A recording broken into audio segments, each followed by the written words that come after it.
Brian Baumgartner, welcome to Biscuits and Jam. It is my pleasure to be here on Biscuits and Jam. How's it going? It's going great. Where am I reaching you right now? I am in Southern California. So Okay. there's the word South in the words, but I'm not really in the South. But I'm from there. Where are you? I'm in Birmingham, Alabama. I'm sorry. Yeah. Oh, come on. Birmingham's a great place, and we got a lot of great barbecue here. So you need to come. You didn't get it. You didn't get it quickly. No, I'm from Atlanta. I spent a bunch of time in Birmingham, and yeah, all throughout the South. I was born and raised and lived there until I left for college. Well, I want to get into that in a second, but before we really start, I got to tell you that my daughter was in a band in 8th grade, and they were called Scrantonicity. Nice. And I didn't know until I started doing some research for this podcast that I knew it came from The Office, but I didn't know that you actually had a band called Scrantonicity on The Office. Yes, that was me. That was me. I'll give you. I don't know why. I don't know. I guess I'm just a fun guy this morning. It was not supposed to be Scrantonicity. Oh, really? Okay. Yeah. I don't know. Not many people know this, Sid. I'm giving you an exclusive. The band was written and recorded a song, Jokers and Tokers. Really? And it was a Steve Miller cover band. And I found out years later it never got to Steve because I met Steve. But someone in Steve Miller's camp said no or wanted, $1 million or something for this to happen. And so they were like, well, no. So we changed the band that we were covering and named it Scrantonicity. Well, I think you did the right thing. Awesome. So do you actually play the drums? Nope. No. I don't. I mean, I can hang now a little, but all of the drumming that I have ever done in my life was on the show. Okay. So I learned, I guess I may have gotten some basic lessons, and then I would learn the songs that I had to play or the portions of songs that I had to play. Yeah. Well, you looked convincing enough. Yes. Thank you. So, I got there eventually, and it didn't help that by the end I was playing with Craig Robinson and Ed Helms, both of which are literally genius musicians. Craig has an eye. If you hum a song for Craig, he can play it on the piano if he's never heard it before. It's that's not a joke. And Ed Helms plays like every instrument completely fluently. I don't think that's the right word. He's expertly, banjo, guitar, and he could probably play the flute. I don't know. They're all great. And so when those scenes would come up toward the end, it's like, okay, you have 4 songs you need to sing this episode. I'd be like, guys, when are we rehearsing? Like, we got to build this into our days. And they'd be like, no, we got it. I was like, no, guys, I don't play the drums. Like we've got to practice. Anyway, we made it. Well, you made it. You made history, and it's in there. But anyway, it was a great scene, and I just wanted to share that. Hopefully, Scrantonicity will come back someday. Maybe someday. So, Brian, congrats on the cookbook. Thank you. It looks great. I haven't seen a physical copy, but I got it's called the Seriously Good Barbecue Cookbook. That's right. Well done. Over 100 of the best recipes in the world, which is a pretty strong statement. So, yeah, I wanted to ask you about that, that tagline there. You mean that there's over 100? Well, that they're the best recipes in the world. What we did we counted. This is what we did. This is how we came up with this. It was very controversial. Just like everything in barbecue, it's subjective. So if I say they're the best to me. Yeah, They're the best to me. Who's going to argue with you? who's going to argue with me? I growing up in the South. Let me ask you, because I was just talking to somebody else about this. You have some real distinct regions in the United States, and not just in the South, specifically Kansas City, I guess. Texas. Is Texas the South, by the way? Oh, absolutely. Yeah. We claim it. We claim it. Sure. Yeah. See, I say no. I've gotten in this argument before. I think it's its own distinct. And I went to school there. But Georgia, to me, and I guess I would include Alabama in that, is almost sort of an amalgamation. I mean, it's so different in the Carolinas and Texas. I feel like that deep South, Georgia, Northern Florida, Alabama, like they sort of have taken the best of all of those and kind of created just Southern barbecue, I guess, is what I would call it. But I grew up culturally, the weekends, especially in the fall, certainly the summer too, but barbecue and SEC football was a part of my upbringing for sure, in terms of building community, family. And by family, I mean not just your immediate family, but your sort of extended friends and family. And so, yeah, that's what I remember. Like everybody cooking, being together, trying different things, way too much food, leftovers for days. And, I traveled around to a lot of places that, that didn't happen so much. I spent some time up in the Northeast and North Midwest regions and kind of lost it a little bit. And then, rediscovered it again when I moved out to Southern California. And now I'm at a grill. When I'm home, I travel a lot, but 4 or 5 nights a week, I'm out doing something out there. And the reason for the cookbook, I'm getting back to your question. We're doing during the pandemic.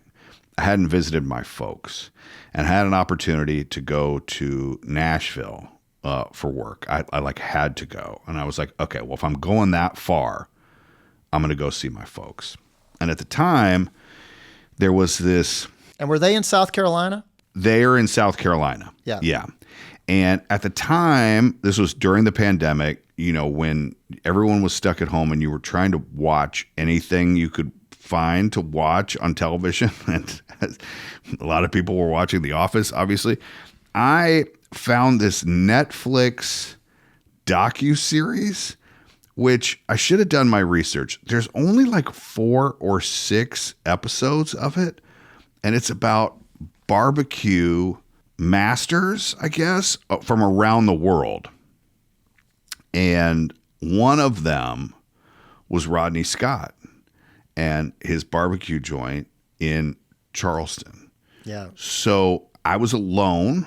This is during the pandemic, and I'm in Nashville, and I'm going to visit my folks, and I drive many, many miles out of my way to go to Rodney Scott's place there in Nashville because I had seen this thing and I had started to get into it.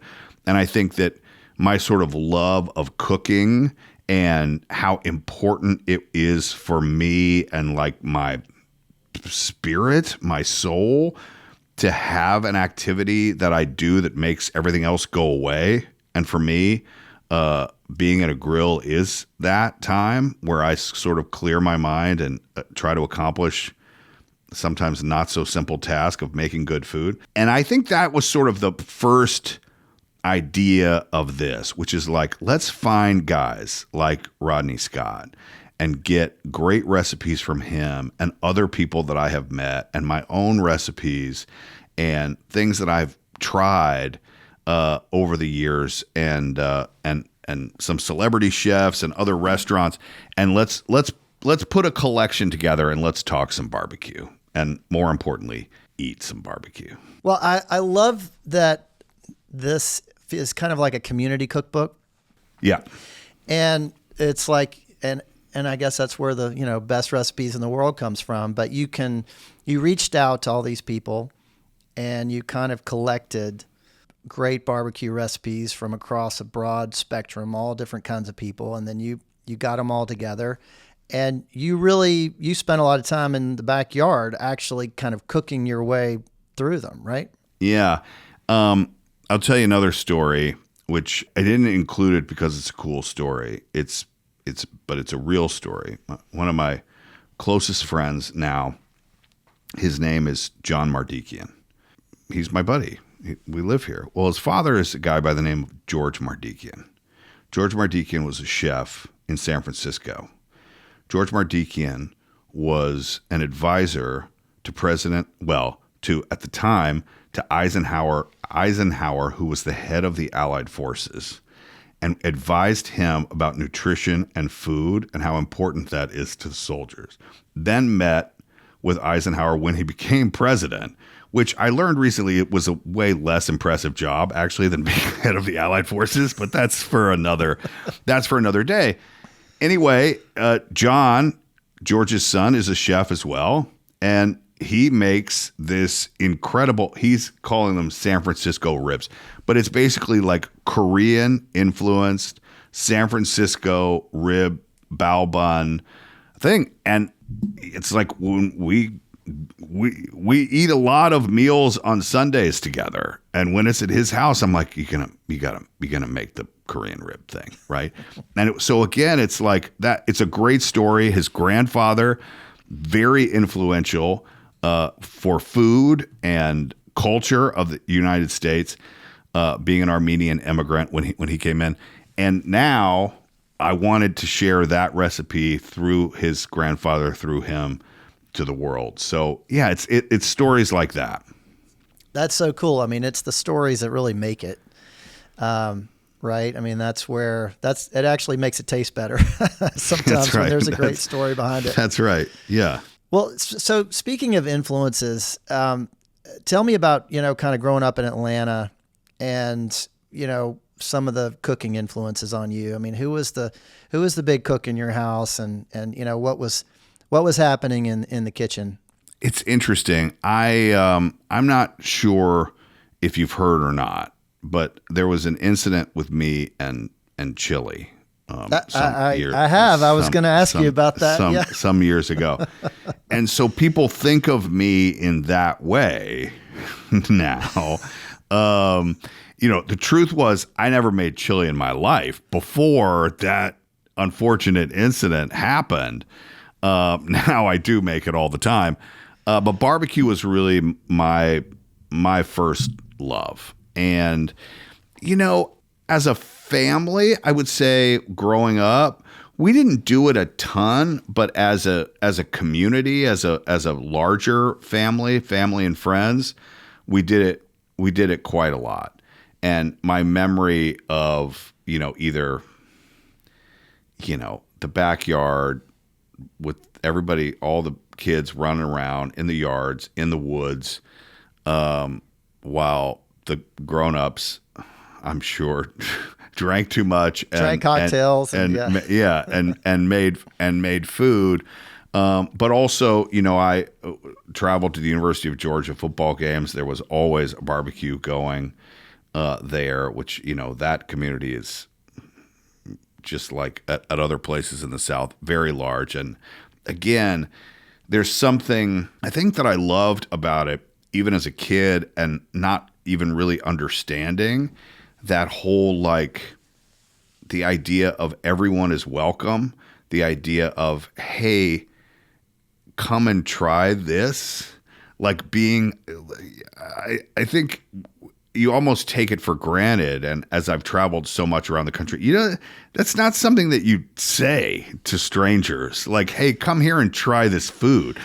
But no, because it's the starting point for a conversation. It's how I get to, and then about the food itself, and then you get to know them, and that sort of community building thing. I just always loved that. I just always made me very, very happy. And so I think I lost that food community for a number of years, and a lot of it is environmental. I mean, let's be honest. When you're in Minneapolis, Minnesota, doing theater in the winter, there's 9 months. You're not sharing food outdoors. It's not a thing that happens.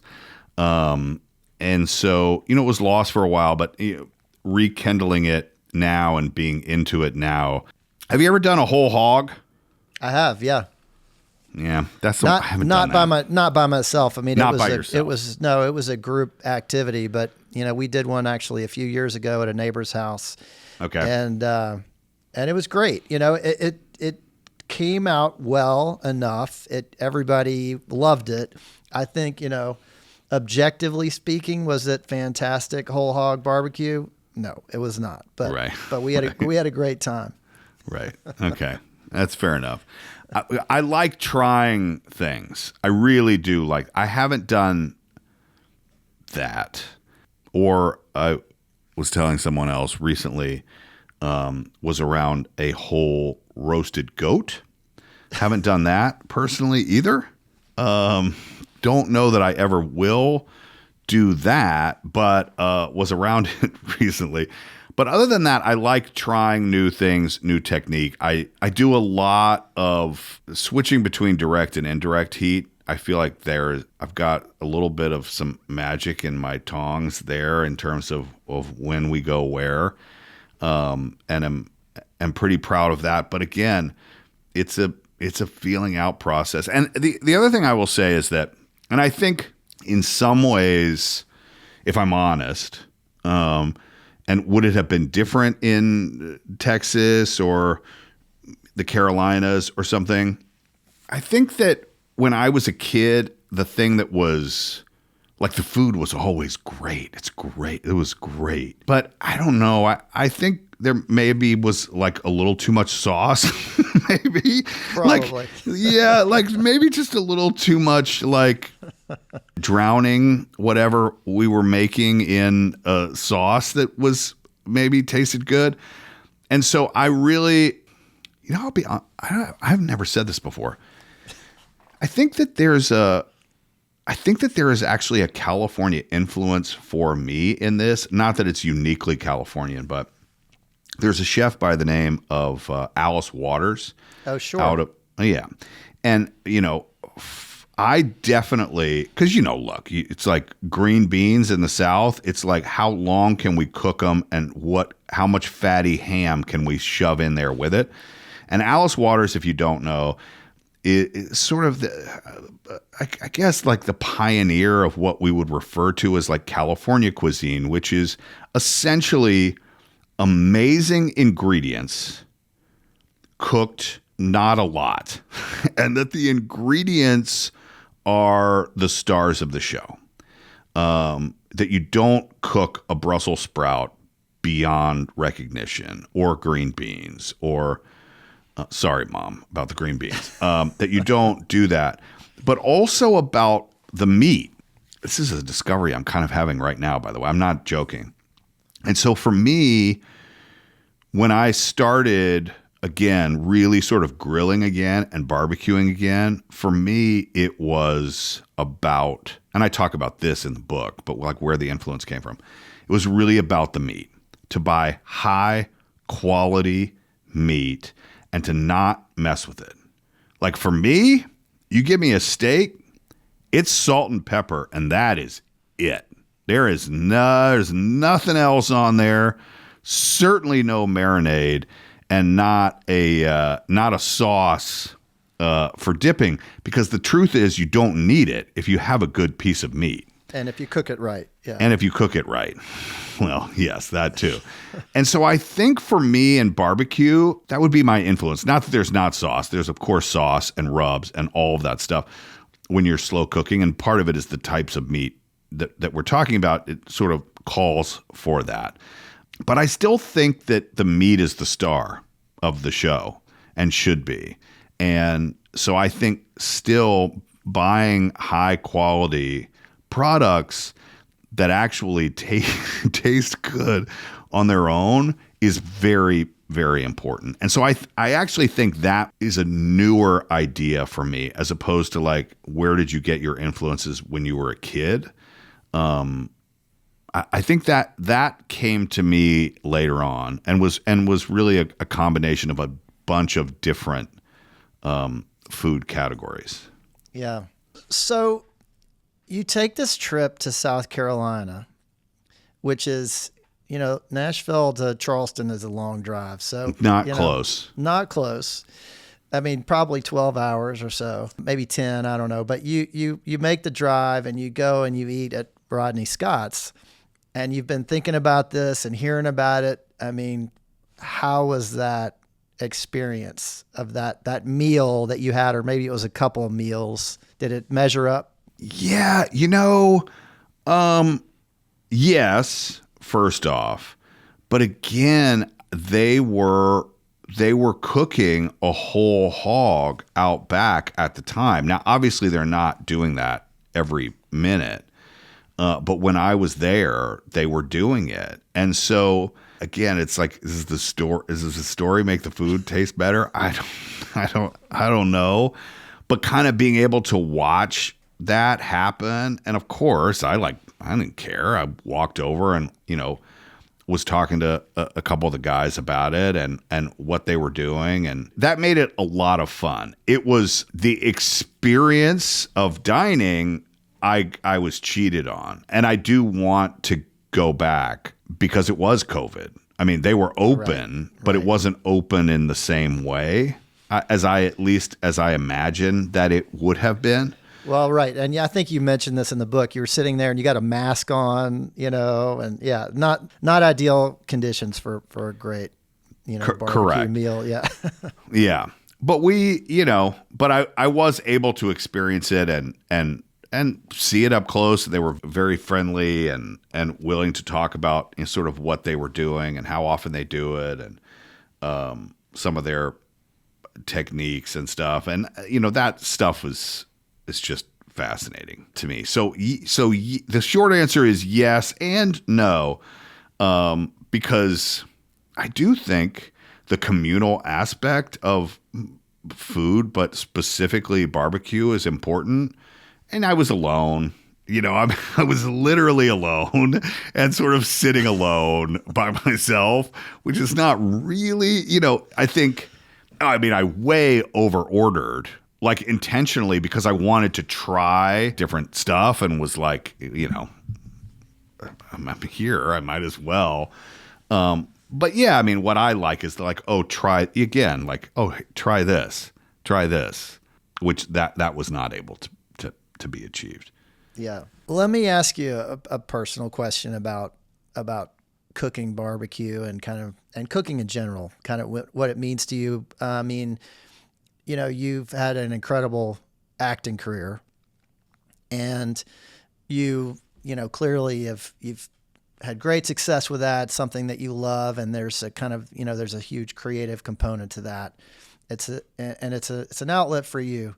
And I'm wondering if you see any connection between acting and performing for people and cooking for people. I'll share with you a story which is semi-tangential, but I think it relates. I think I sort of talked you through two of the influences, like from childhood and then being in California. But I was working in the theater, actually, in Minneapolis.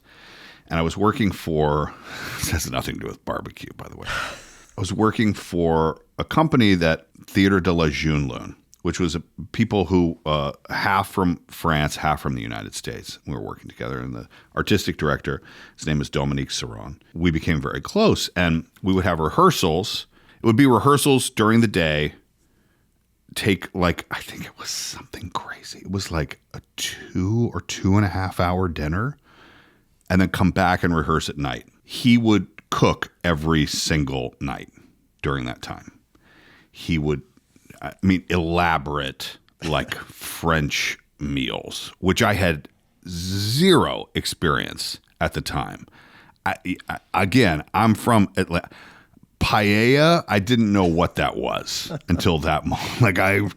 And he was like, but he was very much like, here, try that. I want you to do this. I want you to, and we would have discussions about it. And he would drink wine and we would have discussions about it. And he was like, this is the time. This time is as valuable for me as the rehearsals that we're doing, because sometimes when you focus on something so hard, it begins to get muddled and you're not able to sort of relax and breathe sort of through it. And he sort of took this time every night to do this seemingly totally different activity. But he felt like, one, it made him feel good, and it was communal. He would often have other actors and people involved in the show who would be over. So you would be talking about the work or about moments while also sort of doing this other activity. That changed my life for real. And the fact that for me, it's the barbecue and not French food, I think makes sense because of where I'm from and my culture. But I view it very much the same way.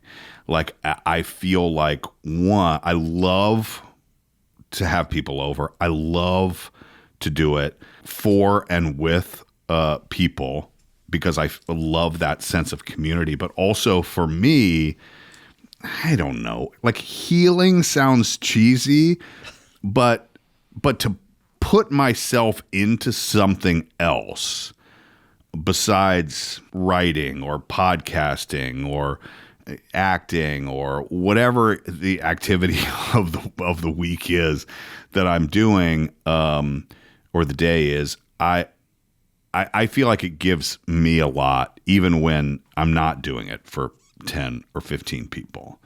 So I don't know if that fully answers your question, but that is, it gives me pleasure to do as an activity itself, and then it's only enhanced when there are other people around. Well, that's amazing. I love hearing that story, and I love that, it was connected to a theater gig or an acting gig, and that's where you had this kind of food epiphany.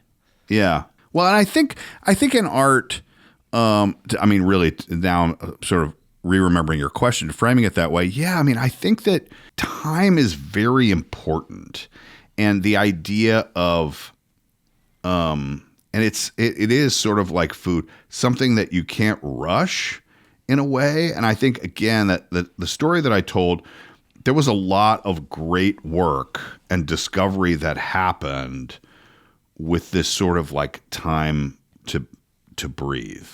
And yeah, even when there's not a lot of people around and we're not talking about something and I am doing it by myself, it is for me a great time to just let my mind go.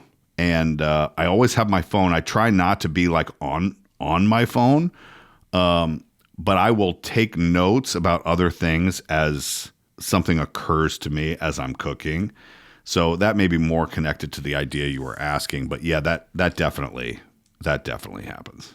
I want to talk about how food kind of intersected with what you did at the office. So, that was definitely a part of your character. And, I remember a scene where you were, I don't know, smashing the vending machine with a chair. And, there's some great kind of food scenes. But, the one that tops them all is the chili. Right. I'd love for you to kind of share your version of the story. But the thing I'm most curious about is what did you first see in terms of like that scene? Do you remember reading that scene for the first time, or was it something that was kind of unscripted? No, it was definitely scripted. So that's one. There was some, which I didn't know at the time. I've only found some of this out later, that there was some controversy about that scene within the writer's room. And not only that, but they had, so we call them the cold opens, which was, the very beginning of the show was often something, a Jim and Dwight prank or Kevin spilling the chili or something else that was typically maybe more comedy based, although I think the chili thing is deeply heartbreaking. But it was something that was set aside from what was a day, which is typically what an episode was 1 day. So this was an ability to do something sort of outside of the structure of it having to happen during the same day that all these other things were happening. And I was told, and I didn't remember this, that we read it and they cut it from a different episode because there was, I'm not going to mention any names, but there was one writer in particular who felt like it was not our show. And if you think about it now, which nobody ever does, it really isn't, right? Like the whole thing plays out with a monologue that I'm saying, which is not attached to the action that's there. We never did that. Like one continual long monologue that plays out over, under, I don't know, the action that's playing on screen. And so someone was like, that's not our show. It's not going to feel like our show. It's different. Now, it's funny because and as I remember it, Kevin is talking about how he made the chili. He's carrying this huge pot of chili, and there's kind of an interior monologue, and he's going through all the different steps, and he's clearly labored over this thing for hours and hours and hours, forever. Yes. Right before disaster strikes. Before disaster strikes, yes. So in terms of that, I don't remember. I remember reading it and being like, oh, that's pretty good. When the moment came for us to do it, there was a lot of pressure. And it was discussed a lot because, spoiler alert, it was going to create a giant mess. And so I had people coming to me. I tell this story all the time, like the head of props, who I guess was doing, some of the scenic design stuff. He came to me and he was like, bro, listen, like secret. Like he's one take, you got to get this. We have 3 pieces of carpet. That's it. We have 3 pieces of carpet. So beyond that, we're dead. Like someone will get yelled at, like something will happen. And, we had like 10 identical outfits, all the props were done because we didn't really know what was going to happen until it actually got on the floor. I mean, truthfully, you can fix a lot except the moment of it spilling was the moment that had to look real. And so that was, and that is something you can't really practice either. I mean, unless you're doing it, there's no way to know. So we got it in one take. And the joke that's not really a joke that I tell people is they had all this preparation done and all of these outfits and all these people standing by to go again. There's no way they would have gotten me clean. Like because there's only one of me. Like my hands were kind of stained, like brown. It was not going to happen. So thankfully we got it there in one take. And it played out and people thought it was great. I mean, that it has come back and that moment has become what it has is insane. I mean, as sort of, and I sort of have this new theory, which sounds way too self-important, but for me, it is, I think, like subconsciously, like deeply subconsciously, the reason the moment appeals is because it is sort of a physical embodiment of what the show is about, which is about celebrating the victories of ordinary people who do one thing extraordinarily. And get recognized for it. I think that's ultimately what the show is about. And even though on this particular day, nobody got to try it, it still is an embodiment of that moment. Well, Brian, it seems only natural that you should have a chili cookbook. Yes, and I do. The best chili recipes in the world. Yes, that's exactly right. I mean, that's what started it. Seriously Good Chili Cookbook. I think that one was more specific too. I think there are 177 chili recipes in that. Oh. And yeah, so I was like, okay, and I did, by the way, begin making chili after that, and and enjoy the culture of chili in the same way of barbecue, like going to chili competitions, and that is a very communal, both cooking and eating thing. But barbecue is really what my love is and what I prefer to do. Well, I'm glad you've been able to enjoy it after that traumatic episode, which even now is kind of hard to watch because it is sort of heartbreaking. All right. Well, Brian, I want to talk about the book a little bit more and a specific recipe that is the first recipe in the book. And it's a grilled chicken with whipped garlic sauce. And I think you said somewhere like in there, you said, this is my favorite recipe, or it's definitely one that you make all the time. Tell me about that one and why you like it. So first off, I'll tell you this. I made it last night. So this is totally unplanned. I would say maybe now I'll do a different sauce. And actually last night I did do a teriyaki sauce. I don't know, maybe 3 times in 2 weeks. So slightly more than once a week. I don't want to brag. There are way better chefs. There's no better collection of recipes and a person who could put that together than me. But a grilled chicken breast with no bones, boneless, skinless chicken breast, I will put mine up against anyone, 100%. Wow. And that is, to a point you made earlier, it is about the way that it is cooked. I do make traditionally a kind of a oil Italian vinaigrette marinade that I have them sit in there for just a few hours. But that is, I have found a way to keep the chicken moist throughout, and I try to share as well as I can my tips for doing so in there. And I was actually, speaking of community, I actually got this, not the recipe, but sort of the idea behind it from some friends that we have up in Santa Barbara who made this whipped garlic sauce. We call it garlic sauce to go with this chicken. It is so delicious, so good. And again, it feels just very sort of clean and fresh with the chicken. I'm telling you, that is worth, that recipe and those tips alone are worth the price of the cookbook.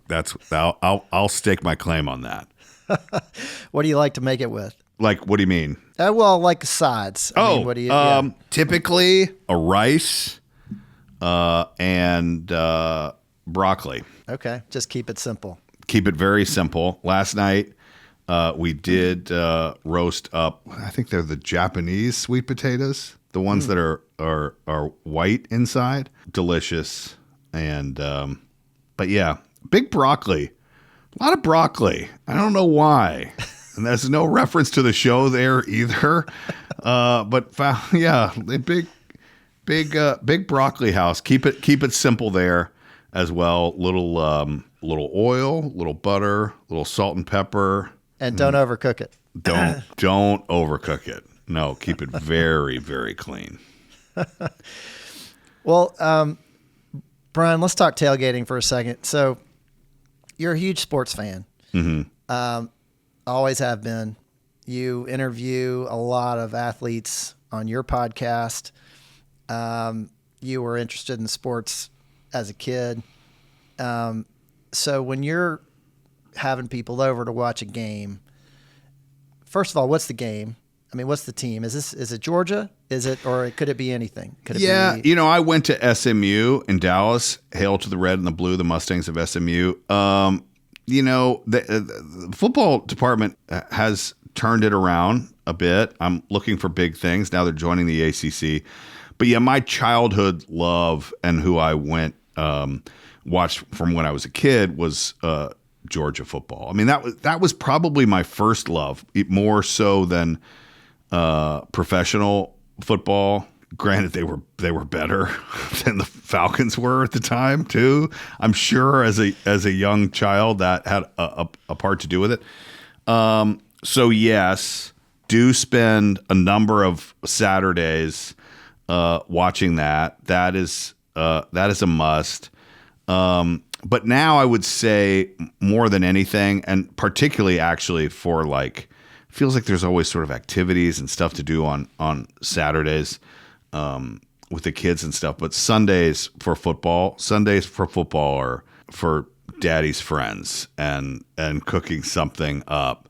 I don't know if I really even have a go-to. We will do ribs. We'll do a lot of chicken, and we'll do barbecue chicken wings. You know, there's a thing I talk about this in the book as well.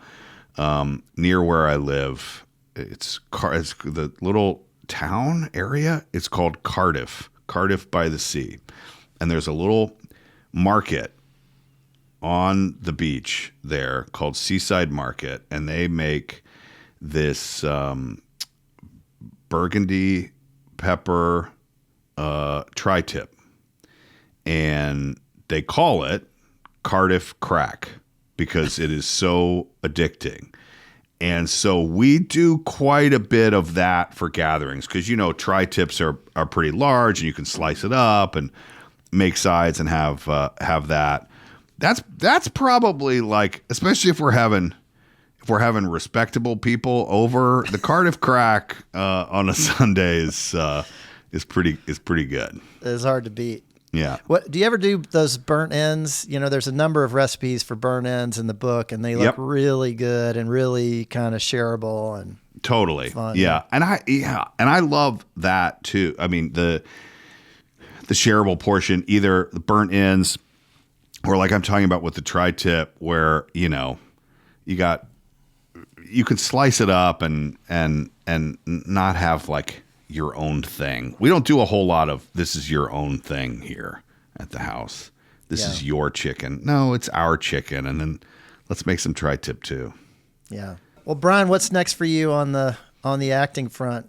Any office reunions on the horizon or anything else? Well, you know, we just had a little mini one there, courtesy of my friends at AT&T. We got 6 of us back together having some fun recently, and that was a lot of fun, being back on set with quite a few from the old gang. I had a really good time with that, and you know, in the next couple of months, I've got this cookbook coming out. We've got the podcast going, and I don't know. I think in a couple of weeks, there's going to be kind of a big announcement about something else toward the end of the year. So stay tuned.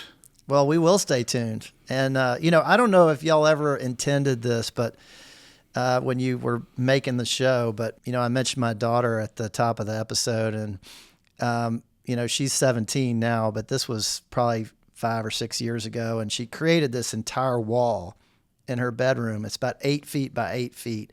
And it's all these pictures of her best friends.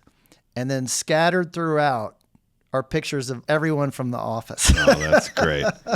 That's great. But there's that, you know, that younger generation that, you know, this is not a show that was meant for kids, but I think there were a lot of kids that figured it out and loved it.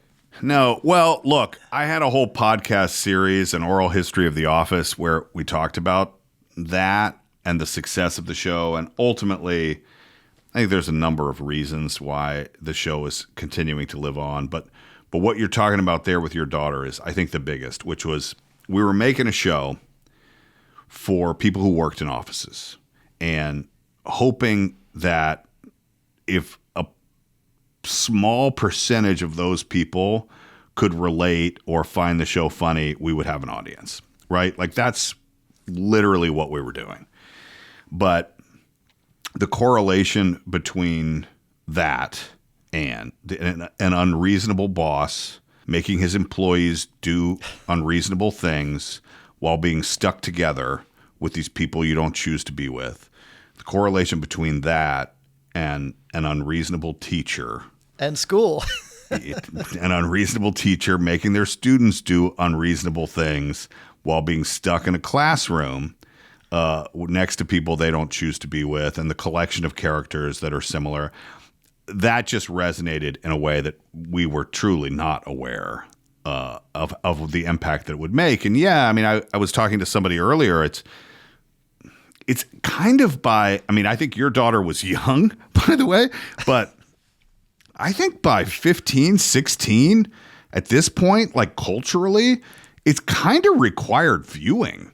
So it may not even be that they like it anymore, but like to get their cultural references from their friends, they kind of have to at this point watch it, right? I mean, that's what it feels like. Yeah, for sure. For sure. I mean, it's currency. Yeah. Well, Brian, congrats on the book. Thank you. And everything else that's going on. I just have one more question for you. Okay. What does it mean to you to be Southern? Well, not Texan. That's the first thing. What does it mean to me to be Southern? It's a part of me. It's an important part of me. The culture of the South is different. I laugh about that because I don't think Texas is the South. The deep South, the family, food, tradition. It's funny. I was thinking about this during the Masters. And the Masters, by the way, is one time where I truly miss it. Like, because through my screen, I can feel like I can almost smell it, sense it, choke on its pollen, like through the screen. I feel like that can happen.